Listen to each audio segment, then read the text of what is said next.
What's this season been like for you? Tough. Why? You know, I mean, the obvious, right? I mean, it's anytime you don't have a winning record and you're not playing for playoff run or planning for a playoff run, it's frustrating, so especially after the season we had last year, it was really fun towards the back end of the year just to be in the talks for it, and just not having that opportunity this year as far as getting ready for the playoffs is, it's always difficult. You've been here for tough years before, but you mentioned last year, does it almost set you up, almost tease you a little bit? You had that taste last week, and then you come into this year kind of expecting, I don't want to say a continuation, but the expectations were higher. Well, yeah, and that's this league. Every year is a new year, and you have to approach it as such. And as we move, from one year to the next, that part of it has to be understood. There's nothing given. You look at our schedule early in the year, it was a tough schedule, and we had some injuries early that kind of set us back a little bit, but that's just part of the NFL. That's life in the NFL. You got to be able to work through those ebbs and flows, of the league from week to week, and that's just life in the NFL. How do you evaluate? That's a broad question, I know, but just the special teams play kind of overall this season. I think we're up and down. We didn't start fast like we wanted to. Last year we had some pretty big splash plays early in the year, and obviously this year was the opposite. I think we got better as the year went on, but the continuity was there a little bit more towards the end. But punt team I think was better. Obviously Jamie had a really good year, and I think our coverage, other than the one return versus Philly, I thought it's been pretty solid all year. So, there's some bright spots there, some things that you can build upon.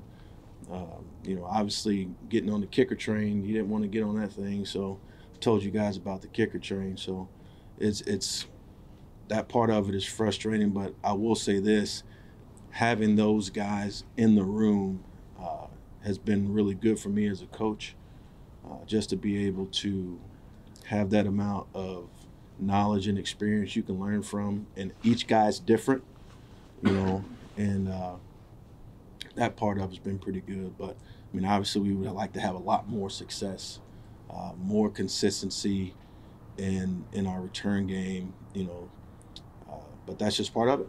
What did you make of what Gunner brought to the table? Oh man, I mean, it's Gunner's Gunner. This guy works at it. He's very diligent in how he goes about his day. He's a pro.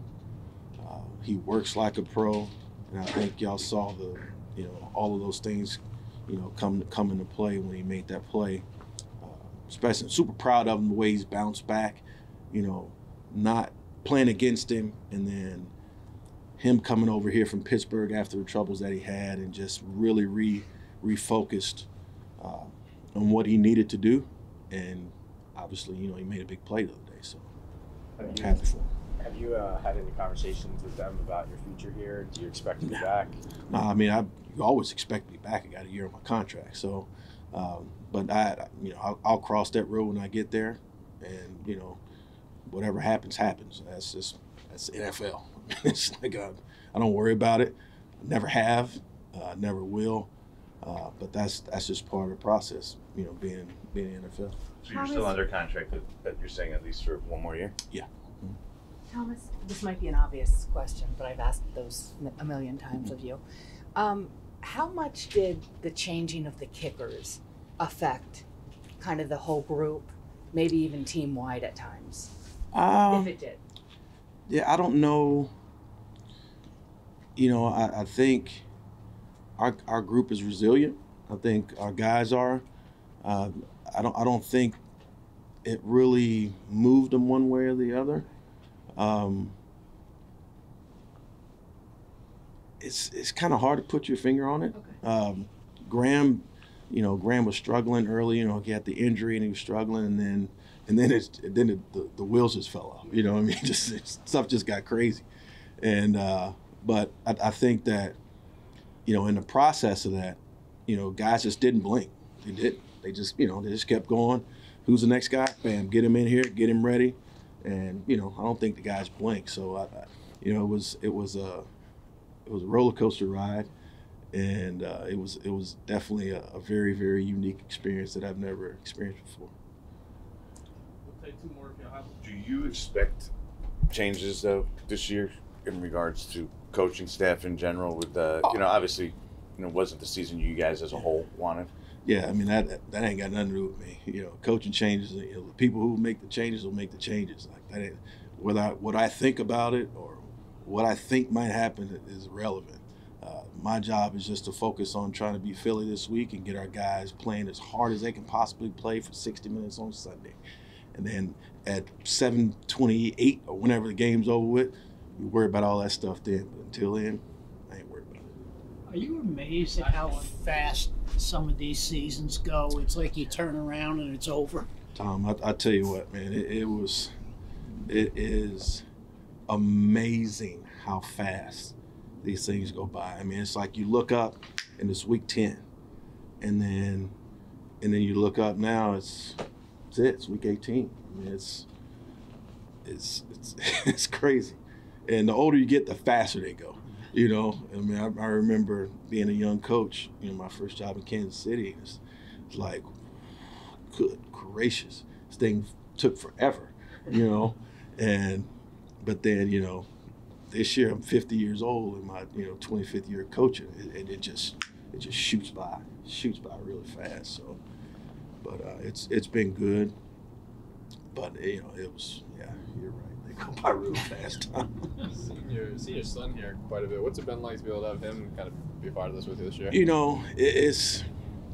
I couldn't explain to you how good it's been just to have him up here, and he's not playing anymore, so he never had this opportunity like his older brother who's at Florida now. He's never had this opportunity to come to games and like be on the sideline because he was always playing. Like he always had either football game himself or he high school football or he's always playing college football. So this is his first experience, even with all the COVID stuff. So this is his first experience ever being able to do it. So it's really been cool to have him up here and just have him just kind of move around and be with the guys, because the guys know who he is. They didn't see him a whole lot because he was always doing what they were doing. He's playing football. So, but no, it's been really, really good. Appreciate you asking. Think coaching's in his future? No, I don't think he's going to be a coach. I don't think either of my boys will be coaches. My oldest son, Trey, is at Florida. He's a recruiting analyst at Florida. And obviously he wants to go into the scouting / personnel side. And Trent has his own podcast right now. And it's kind of, he started it in September. And he loves it. Like, if you guys just go check him out, he's very, very passionate in his pursuit of a debate. Him and his brother have been doing it in the back of my Suburban ever since they were,